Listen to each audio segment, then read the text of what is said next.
membuat tidak bisa hadir hari ini untuk menjelaskan replikasi DNA.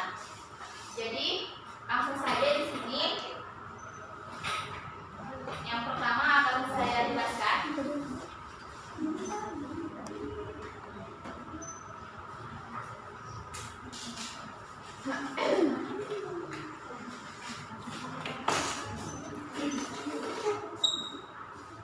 Baik, di sini ada replikasi DNA, di mana replikasi DNA ini yang merupakan proses penggandaan DNA yang semula satu DNA menjadi dua DNA yang identik.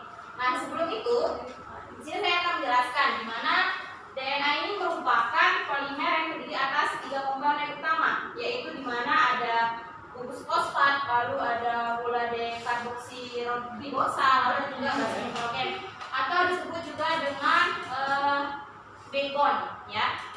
Nah, jadi ini merupakan sebuah unit monomer DNA. Nah, jadi sebuah unit monomer DNA ini dia terdiri atas 3 komponen, yaitu yang dinamakan nukleotida. Terus hingga DNA ini dia tergolong sebagai polinukleotida. Di sini ada di mana yang pertama sebelum dia mereplikasi DNA, semula dia yang pertama ada gula fosfat. Nah, di mana di sini akan ditambah dengan basa. Jadi gula fosfat ditambah dengan basa menjadikan jadi nukleotida. Nah, di sini ada gambarnya. Di sini ada double standard DNA. Di sini ada beberapa ini.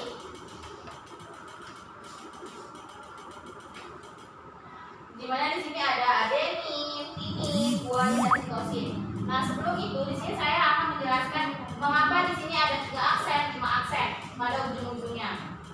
Nah, yang pertama itu akan saya jelaskan di mana 5 aksen. Mengapa disebut dengan 5 aksen? Nah, karena 5 aksen ini adalah dia jika dipotong, salah satu ujungnya itu dia berupa gugus fosfat. Jika dipotong dan salah satunya dia gugus fosfat. Nah, di mana itu dia terletak pada karbon di nomor 5, cincin nomor 5. Nah, jadi sehingga dia itu disebut dengan ujung 5 atau disebut dengan 5 aksen. Nah, selanjutnya itu ada 3 aksen. Mengapa disebut dengan 3 aksen? Karena pada ujung lain yaitu berupa gugus OH. Nah, pada 3 aksen ini dia berada pada gugus OH. Nah, di mana gugus OH ini disebut juga dengan hidroksida.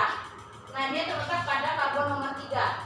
Nah, jadi di situ dia terletak pada cincin nomor 3. Jadi disebutlah di situ pemotongannya nomor 3 disebutlah dengan aksen 3 atau ujung 3. Nah, di sini ada tadi kan setelah dia menjadi nukleotida, di sinilah dia terbentuk untayan tunggal DNA. Nah, setelah dia membentuk untayan tunggal DNA, dia akan menggandakan jadi DNA double helix. Nah, tadi inilah yang disebut dengan replikasi DNA. Yang pertamanya itu dia semula hanya 1 DNA, nah tapi dia beruntaian ini dia menjadi 2 DNA yang identik, ya. Nah, di sini ada model replikasi DNA. Yang pertama ini ada konservatif, ya. Dimana konservatif itu dia tetap menghasilkan DNA lama dan DNA baru. Di sini ada 2 warna. Di sini ada warna merah dan warna biru. Jadi yang warna merah ini adalah DNA lama. Nah, yang baru itu dia warna biru. Jadi dia pada konservatif itu dia DNA lamanya tetap ada dan DNA barunya menghasilkan DNA baru. Lalu ada semi konservatif. Nah, semi konservatif ini di mana kedua untai yang tadi warna merah dan warna biru itu dia menggabung menjadi satu, di mana di sini dia tetapi dia memisah. Di sini ada DNA lama dengan yang baru, lalu di sini juga ada 2. Di sini ada DNA lama dan DNA baru. Di mana kedua ini dia berfungsi sebagai cetakan untuk sintesis untaian baru yang komplementer. Lalu yang dispersif. Nah, dispersif itu dia setiap untaian pada kedua anakan molekul DNA ini dia mengandung campuran, di mana di sini ada campuran DNA sintesis yang lama dan baru. Jadi dia di sini memiliki campuran DNA yang lama dan yang baru. Nah, jadi model mana sih yang sudah teruji? Gitu kan di sini model semi konservatif di mana sudah diuji yang diusulkan oleh Watson Crick, di mana hasil percobaan Matthew dan Franklin Staub itu dengan menggunakan E. coli. Nah, menyimpulkan bahwa replikasi DNA itu yang berlangsung secara semi konservatif sesuai dengan model yang diusulkan oleh Watson Crick.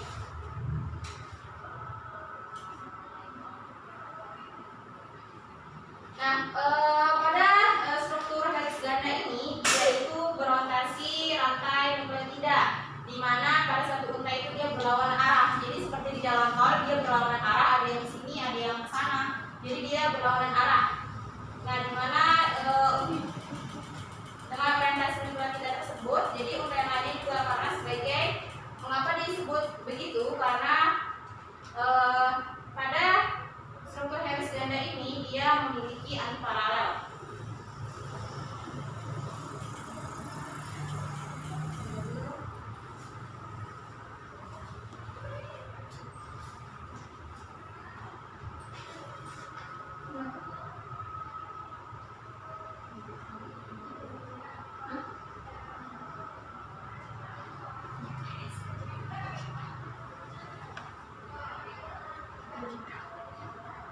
Nah, di sini adalah proses replikasi semi konservatif yang tadi disebut dengan antiparalel, di mana dia berlawanan arah. Nah, di sini proses replikasi ini dia memerlukan protein atau enzim pembantu. Salah satunya yaitu dikenal dengan DNA polimerase.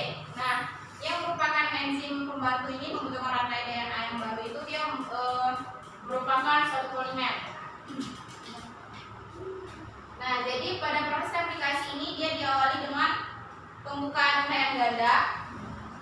Nah, DNA-nya yang titik-titik itu tertentu di sepanjang rantai DNA. Nah, jadi proses pembukaan rantai DNA ini dia dibantu oleh beberapa jenis protein, di mana yang dapat mengenal titik tersebut. Nah, di sini protein ini dia mampu membuka jalannya pada saat dia replikasi.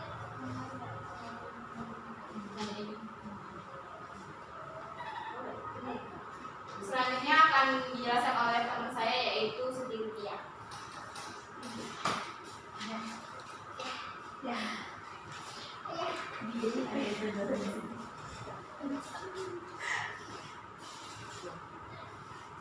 Baiklah teman-teman, di sini saya akan melanjutkan materi dari saudara Ika, yaitu ada struktur replikasi DNA.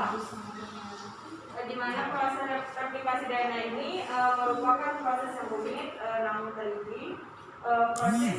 Proses sintesis rantai DNA yang baru memiliki suatu mekanisme yang mencegah terjadinya kesalahan pemasukan monomer yang dapat berakibat fatal.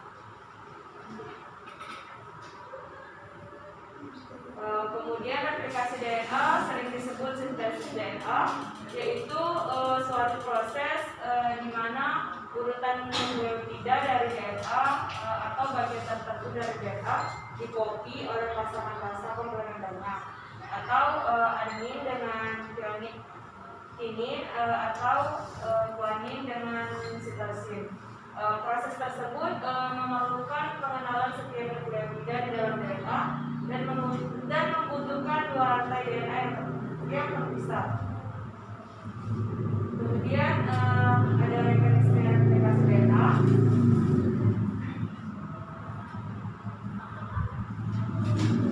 Ini yang pertama yaitu ada heritase yang membentuk heli ganda pada DNA itu. Kemudian yang kedua ada protein pengikat rantai tunggal yang menstabilkan rantai tunggal.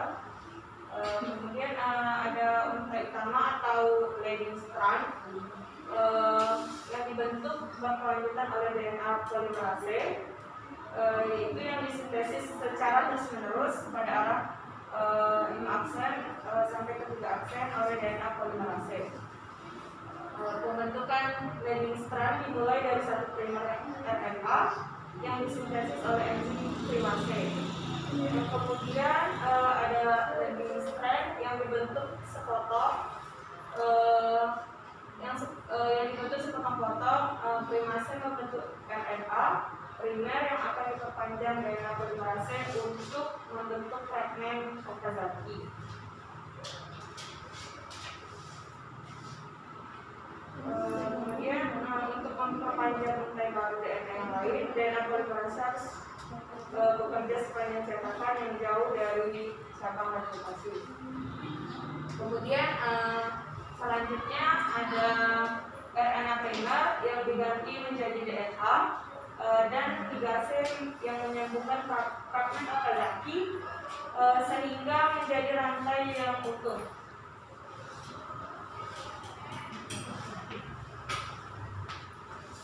Kemudian pembentukan dari strand ini atau untai lamban yaitu untai DNA yang terletak pada sisi yang berseberangan dengan heavy strand. Kemudian enzim primase yang memintesis primer-primer RNA pendek yang kemudian diperpanjang oleh DNA polimerase dan membentuk fragmen Okazaki.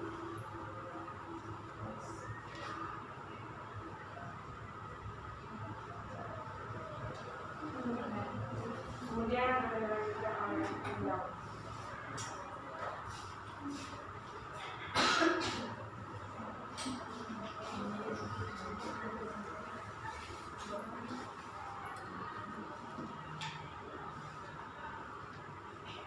Baiklah, sebelumnya saya menggunakan media ini menyebutkan bahwa dalam satu sel tubuh manusia itu terdiri dari 46 kromosom dan satu kromosom ini terdiri dari heliks ganda yang dimana jumlahnya itu 6 miliar per selnya. Jadi replikasi DNA ini merupakan proses penggandaan DNA yang semula satu DNA itu menjadi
yang baru.